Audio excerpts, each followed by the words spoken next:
ہم ہر شعبے میں ہم بے ایمان ہیں. کیوں ہیں؟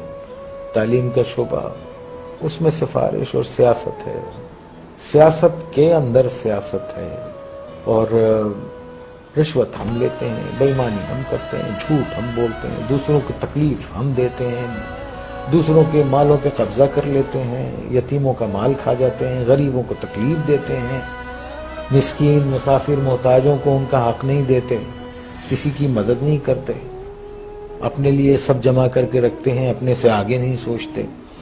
تو آپ یہ دیکھیے ایسے معاشرے جو ہیں وہ اگر آپ اتنے برے ہو رہے ہیں جس طرح سے نظر آ رہا ہے آپ کو، تو اگر آپ قرآن شریف پڑھیں تو اس میں جو قومیں اللہ تعالیٰ کی احکامات کو نہیں مانتی اور جو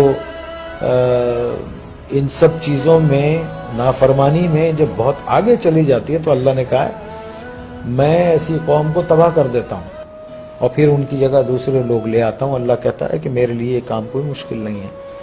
تو جو لکھ پتی ہے وہ کروڑ پتی ہونا چاہتا ہے، جو کروڑ پتی ہے وہ اربوں پتی ہونا چاہتا ہے، جو اربوں پتی ہے وہ اس سے زیادہ پیسے والا ہونا. ایک آدمی جس کی تنخواہ 12,000 روپے مہینہ ہے، اس کے گھر کے اخراجات 80,000 روپے کے ہیں.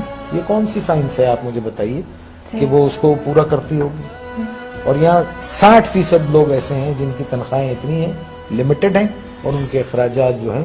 تو پھر کیا کرتے ہیں آپ؟ شارٹ کٹس مارتے ہیں، شارٹ کٹس مارتے ہیں. اور ایک بات یاد رکھیے، دیکھیے اگر آپ نے اپنی اولاد کو حرام کھلایا نا، حرام، بے ایمانی، چوری چکاری، ان سب چیزوں سے لوٹ کے یہ سب چیزوں سے کھلایا، تو وہ آپ کے پاس وہ سارا ویسے ہی نکل جائے گا. آپ دیکھیے کبھی جمع کر کے نہیں رکھ سکتا.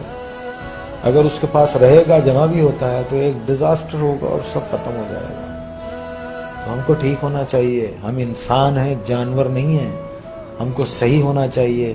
ہم کو اس لیے دنیا میں نہیں بھیجا ہے کہ ہم دوسرے کے حقوق ماریں، چھین لیں لوگوں کو. 1200 روپے 800 روپے کے ایک موبائل کے لیے ایک جان لے لیتے ہیں ہم. کبھی وہ تنہائی میں بیٹھ کے وہ سوچتے نہیں ہوں گے کہ ایک انسان کی زندگی جب وہ پیدا ہوتا ہے تو وہ گوشت کا لوتھڑا ہوتا ہے، پھر وہ انسانی فارم میں آتا ہے، پھر وہ دنیا میں آتا ہے بے سہارا، بے بس. ماں اس کو 9 مہینے پیٹ میں رکھتی ہے، پالتی ہے، پھر وہ گرم سرد کا مقابلہ کرتا ہے اور بڑا ہوتا ہے، چوٹیں لگتی ہیں، دھوپ ہے، بارش ہے، اور پھر ایک آدمی اس کو ایک 500 روپے کے موبائل کے لیے اتنی تک و دو سے پلنے والے بچے کو گولی مار کے چلا جاتا ہے.